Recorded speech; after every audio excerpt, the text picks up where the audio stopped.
सनातन धर्म यानी हिंदू मत जो कि देवी देवताओं की पूजा करते हैं, लेकिन क्या आपको मालूम है कि हिंदुओं का एक ब्राह्मण ग्रोह या फिरका ऐसा भी है कि जो खुद को हुसैनी ब्राह्मण कहते हैं और खुद को वाक़या करबला और हज़रत इमाम हुसैन अलैहिस्सलाम से जोड़ते हैं। ये हिंदू हुसैनी ब्राह्मण कौन हैं, इनकी तारीख क्या है और ये खुद को हज़रत हुसैन अलैहिस्सलाम से क्यों जोड़ते हैं और यौम आशूरा को अहले तशी की तरह आखिर क्यों मनाते हैं, इसकी हकीकत आज हम इस वीडियो में आपको बताने वाले हैं। इसलिए आपसे गुजारिश है कि हमारी वीडियो को आखिर तक ज़रूर देखिएगा। नाज़रीन, हिंदू मत में एक गिरोह है जो अपने आप को हुसैनी ब्राह्मण कहलवाता है।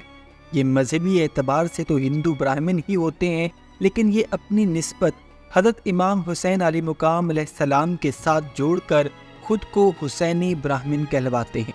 हुसैनी ब्राह्मण की अगर बात की जाए तो इस हिंदू फिरके में कई बड़े बड़े नाम गुजरे हैं और कई बड़े भारतीय अदाकार भी इसी हुसैनी ब्राह्मण फिरके से ताल्लुक़ रखते हैं और हज़रत इमाम हुसैन अलैहिस्सलाम से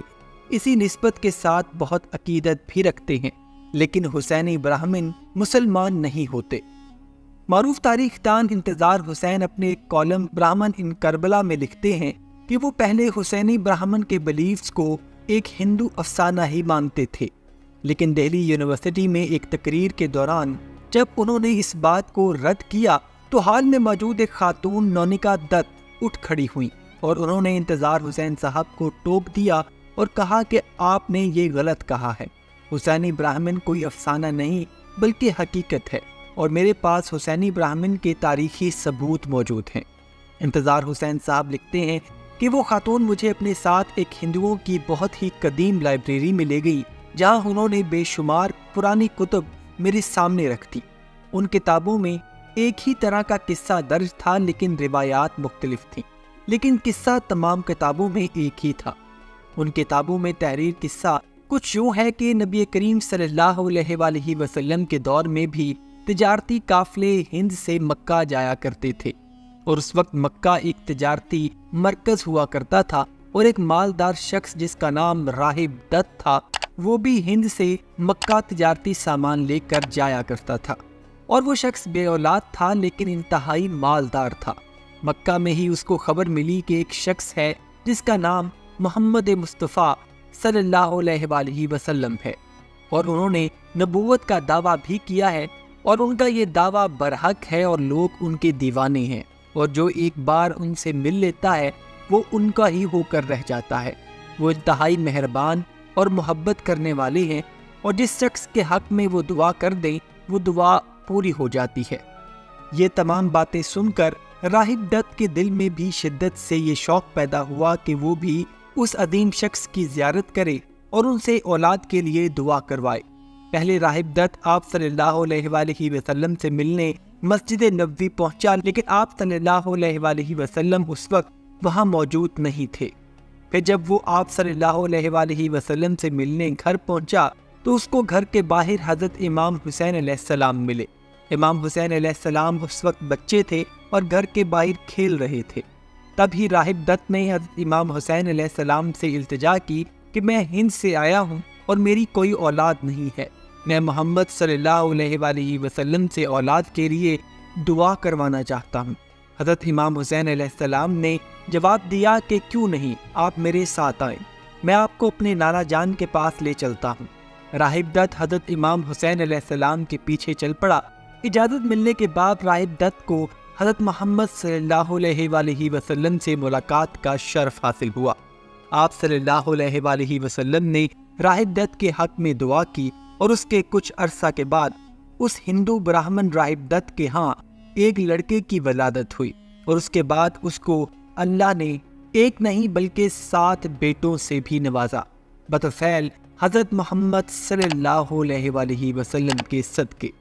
वक्त गुजरता गया, राहिब दत्त के बच्चे जवान हो गए और राहिब दत्त जब भी मक्का या मदीने आता तो इमाम हुसैन अलैहिस्सलाम की खिदमत में ज़रूर हाज़िरी देता।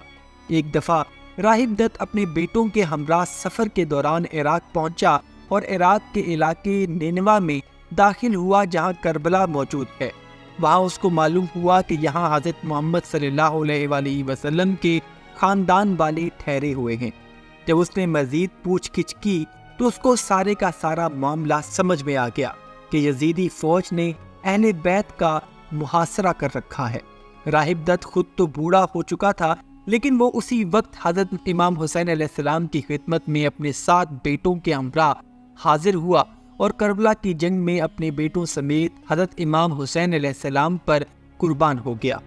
کچھ روایات میں آتا ہے کہ راہب دت کے 7 بیٹے کربلا میں مارے گئے، لیکن راہب دت قیدی بنا لیا گیا، اور جب وہ قید سے رہا ہوا تو وہ افغانستان کے راستے واپس برِ صغیر پہنچا اور سیالکوٹ کے قریب ایک گاؤں ورن وطن میں اس کا خاندان آ کر آباد ہو گیا،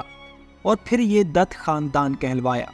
تقسیم ہند کے بعد یہ خاندان بھارت چلا گیا، اور پھر یہ لوگ بھارت کے مختلف شہروں میں پھیل گئے۔ سنیل دت جو اداکار سنجے دت کے والد ہیں، یہ بھی حسینی برہمن کہلاتے ہیں۔ اس کے علاوہ اجے دیوگن بھی خود کو حسینی برہمن کہلواتے ہیں۔ اس کے علاوہ کشمیری لال ذاکر، صابر دت، نند کشور وکرم وہ پاپولر نام ہیں جو بھارت میں حسینی برہمن خود کو کہلواتے ہیں۔ حسینی برہمن محرم عاشوراء کے دنوں میں حضرت امام حسین علیہ السلام کی شہادت کا غم بھی مناتے ہیں، اور محرم میں اپنے گھروں میں نیاز بھی تقسیم کرتے ہیں،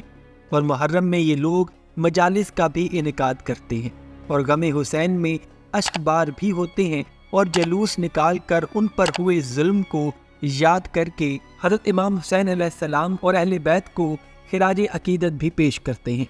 اور کہا جاتا ہے کہ جھانسی کی رانی لکشمی بائی بھی حسینی برہمن تھی اور اپنے گھر میں عاشوراء کی مجالس کا انعقاد کروایا کرتی تھی۔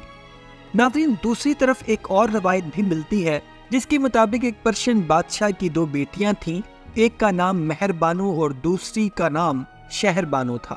مہر بانو کی شادی ہندوستانی راجہ چندر گپت کے ساتھ ہوئی تھی، جن سے ان کا بیٹا سمندر گپت پیدا ہوا، جو واقعہ کربلا کے وقت یہاں کا راجہ تھا، اور دوسری بیٹی شہر بانو کا نکاح حضرت امام حسین علیہ السلام سے ہوا، اور ان کے بطن سے حضرت امام حسین کے بیٹے علی ابن حسین پیدا ہوئے۔ جب امام حسین علیہ السلام نے کربلا کا سفر شروع کیا تو انہوں نے ایک خط اپنے عزیز حضرت حبیب کو لکھا، اور دوسرا خط علی بن حسن نے اپنے خالہ زاد سمندر گپت کو لکھا۔ جب یہ خط راجہ سمندر گپت کو ملا تو اس نے اسی وقت راجپوت جنگجوؤں کا ایک فوجی دستہ راہب دت کی قیادت میں حضرت امام حسین علیہ السلام کی مدد کے لیے کربلا روانہ کر دیا۔ مگر افسوس، جب یہ جنگجو میدان کربلا پہنچے تو سانحہ کربلا ظہور پذیر ہو چکا تھا، اور اہل بیت اطہار کے تمام مردوں کو شہید کیا جا چکا تھا۔ لیکن روایات میں آتا ہے کہ امیر مختار سقفی کی قیادت میں ان راجپوت ہندو جنگجوؤں نے اہل بیت کے قاتل یزیدی لشکر کے خلاف اعلان جنگ کیا اور ان کی شہادت کا بدلہ لیا، اور راہب دت کی قیادت میں کچھ سپاہی وہی شہید ہو گئے، کچھ وہاں رہ گئے اور کچھ واپس ہندوستان آ گئے، جن میں راہب دت سپہ سالار بھی موجود تھا، اور دت فیملی اسی راہب دت کی اولاد میں سے ہے جنہوں نے امام حسین علیہ مقام علیہ السلام کے لیے کربلا کا سفر کیا تھا۔ ناظرین، یہ وہ روایات ہیں جو حسینی برہمن کی تاریخ بتاتی ہیں۔ البتہ تاریخ کی تمام کتابوں میں تحریر واقعات تو تقریباً ایک جیسے ہیں، لیکن ان کی روایات مختلف ضرور ہیں، اور ان کی تاریخ میں کتنی سچائی ہے اس بارے میں کوئی حتمی رائے دینا مشکل ہے۔ البتہ حسینی برہمن لوگ حضرت امام حسین علیہ السلام اور اہل بیت سے بے پناہ محبت ضرور کرتے ہیں۔